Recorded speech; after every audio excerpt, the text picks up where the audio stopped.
Talaga bang napagod na itong si Catherine Bernardo sa pag-uunawa kay Daniel Padilla?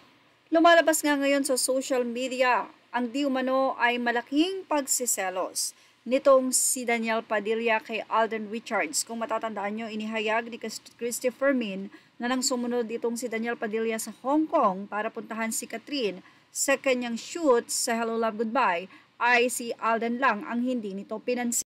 Matapos nga ang hiwalayan, ngayon ay lumalabas nga isa-isa ang di umano ay mga ginawa ni Daniel Padilla.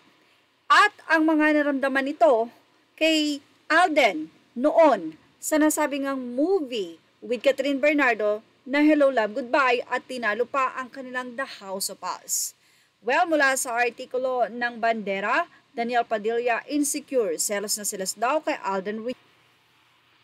Narito nga ang buong nasusulat sa nasabing artikulo sa Bandera. Sinila gaano katotoo ang chika noon pa raw nakakaramdam ng insecurity si Daniel Padilla sa Asia's multimedia star na si Alden Richards? Usap-usapan ngayon ng mga netizens sa SOCMED ang revelasyon ng veteran radio TV host at entertainment columnist na si Christopher Min tungkol kina DJ at Alden. Of course, may mga connect pa rin ito sa kontrobersyal na hiwalayan ni Daniel at Catherine Bernardo na nagkanya-kanya na ngayon ng landas after ng kanilang 11 years na relasyon. Ayon kay Nanay Christy, may nararamdaman na daw umanong insecurity si Daniel kay Alden na nagsimula noong magtambal ang kapuso actor at si Catherine sa pelikula ng Star Cinema na Hello Love Goodbye. Sa December 6 episode ng Christopher Minute, napag-usapan muli ang matagumpay na pagtatambal ni Alden at Catherine sa naturang pelikula na itinuturing ngayong highest grossing movie of all time sa Pilipinas. Ito'y matapos kumita ng mahigit 881 million pesos.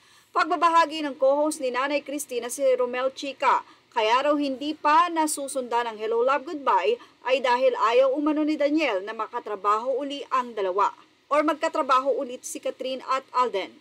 In fairness naman kasi sa mga fans nila Kat at Alden, matagal na silang nagre-request na bigyan na uli ng movie project ang dalawa dahil siguradong magiging blockbuster na naman ito.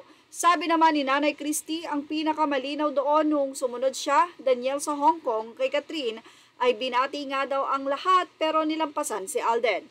Anong tawag mo doon? O diba, di na insecure ka at nagsiselos ka at the same time? Ang matapang na naging pahayag pa ng veteranong showbiz columnist. Sa panayam namin, kamakailan naman kay Alden or ng Bandera. Alden, kasama ang ilan pang entertainment writers sa naganap na Grand Medicom ng Family of Two, natanong din si Alden about sa breakup ng Katniels. Medyo mainit po yung topic, baka masali po ulit ako, baka ako po yung mabash ang pag-iwas pa ni Alden sa issue. Ayoko na pong nababash, so tahimik na lang po ako sa issue na yan, dagdag pa niya.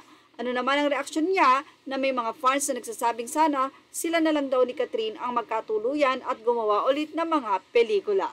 Respeto ko na lang po sa kanila, I'll just keep quiet sa issue, pero tignan na lang po natin kung anong magiging turnout, pero sa ngayon they deserve a space, yan pa ang say ni Alden. Wow! Ibig sabihin ba nito ay ready si Alden na maging girlfriend si Catherine? Well, ano sa tingin nyo? Yan ang ating Showbiz Snap update. Images are all credit to the rightful owners and thank you for watching Showbiz Snap.